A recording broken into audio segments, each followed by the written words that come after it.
Welcome back to Petit Chateau Bleu. Today, I'm going to be replacing this door lock. We've lost the key. We never had a key for this lock when we got the trailer, and of course, this being the original lock, it doesn't have a deadbolt on it, and requires the insertion of a screw or a nail or something into the inside of the lock to lock it. But without a key at all, it's impossible to lock the trailer. In fact, when we received the trailer, there was a latch that somebody had put on. Come over here and you could put a padlock in it. And the danger, of course, with that is that somebody could lock you inside. So it's time to take this off and get started on the new one.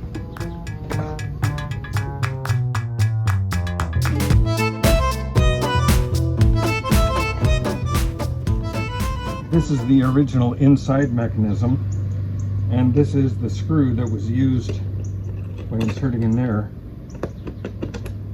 to lock the door. Okay, functionally it works, but I'm not... Technology has improved in the last 60 years, so there's better ways to do it than that. Now, getting this off should have been as simple as removing these. There were 6 rivets in here. I should have taken off those 6 rivets and it should have come apart, but I actually had to use a Sawzall and cut this where the handle comes through the door. It slips into a square hole here, but over time that had just rusted completely solid, so there's just no way for me to remove the handle. I had to cut it off. And these guys are put together. They have holes drilled to insert the rivets, but these 2 flanges are actually welded together. So even if I had managed to take this cover off, there's still no way to get that handle out of there. So this was a destroy to remove operation.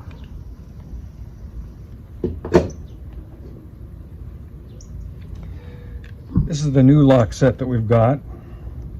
I'll put a link in the description below here where we got it. I can't remember off the top of my head.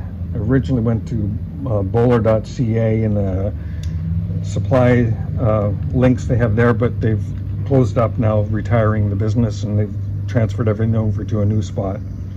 So I was able to get the lock there. It was about 180 Canadian dollars. But this does have keys, obviously, so it can be locked, and it has a nice deadbolt action on it. You can see that deadbolt. It's hard to turn with my fingers. Whoops. You can see the deadbolt there. I'm very happy to have that. And the inside has a nice little easy to turn knob. So the big challenge that I've got is trying to come up with a striker plate mechanism. Now, as received, the trailer had simply got a striker plate mounted to the door frame with the rivets. And yeah, it technically worked, but again, I'm not really happy with that. So I'm going to be taking a slightly different approach here. Let me show you what I have in mind. The original striker plate was located in this region here. So I'm probably going to put it back in the same area just so that the handle winds up roughly about the same. And the original striker plate was just a little piece of metal that was riveted on here. So this lock set comes with a slightly different striker plate that looks like this. So I can get a deadbolt and the latch mechanism going into a proper striker plate. So that needs to be mounted somehow like that.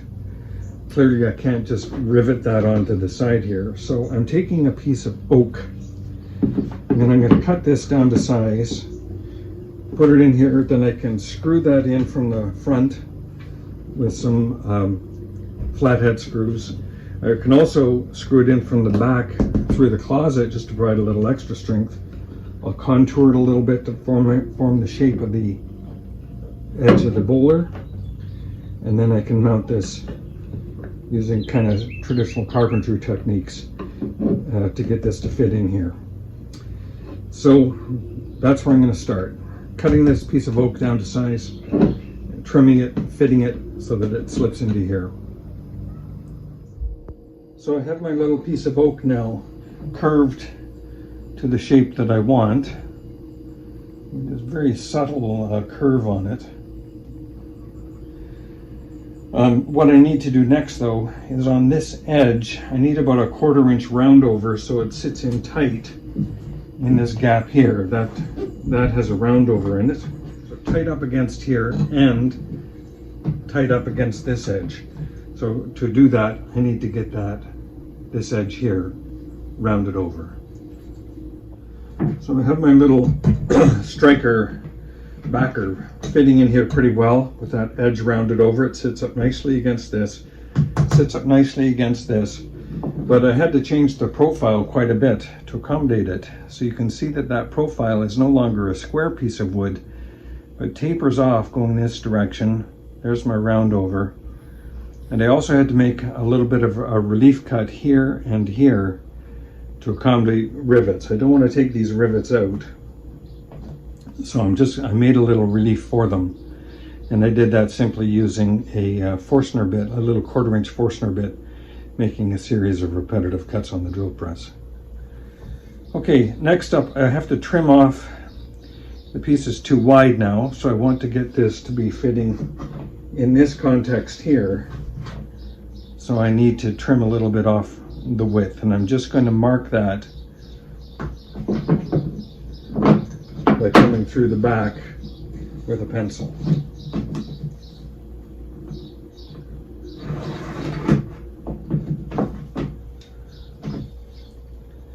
And that line there will give me what I want in terms of the perfect width for that. And then I can mount the striker plate in here. And I have that pretty much how I want it. It's nice and flush with the edge here. Maybe a little bit more trimming yet to do, but I'm going to now put in 3 screws here, here, and here, so that these 2 screws will be above and below the striker. And this screw is connecting into the bottom half of the bowler, and these 2 are in the top half. So all of this stuff will give a little bit of extra strength through this joint in the bowler. This is first a pilot hole.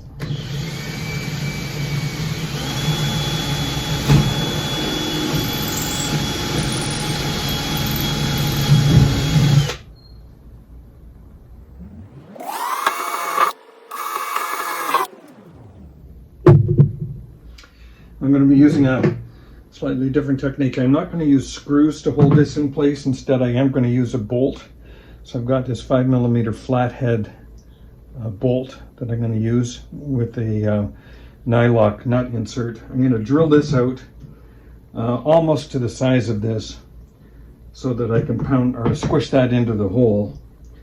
And then the piece will be held in with a bolt rather than a screw.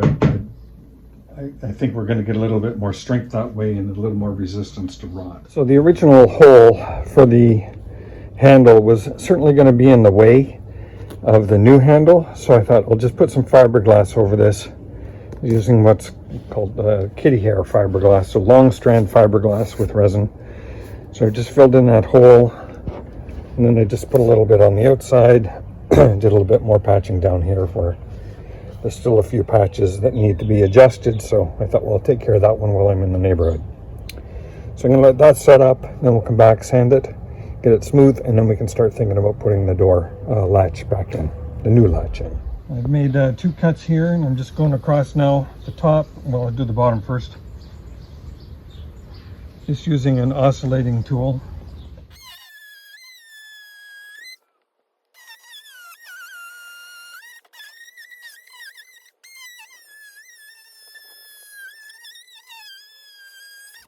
So where the core of the door, I'm expecting to be like this, it seems to have faded away in a good chunk of this door.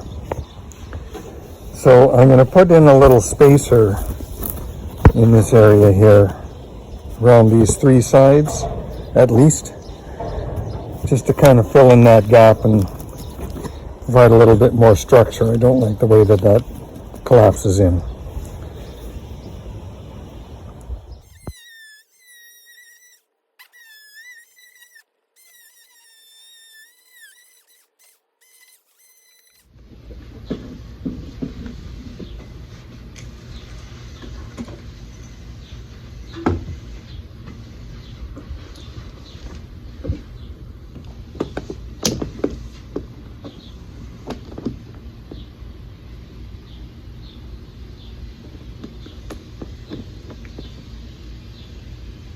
Need to make that gap a little bit wider.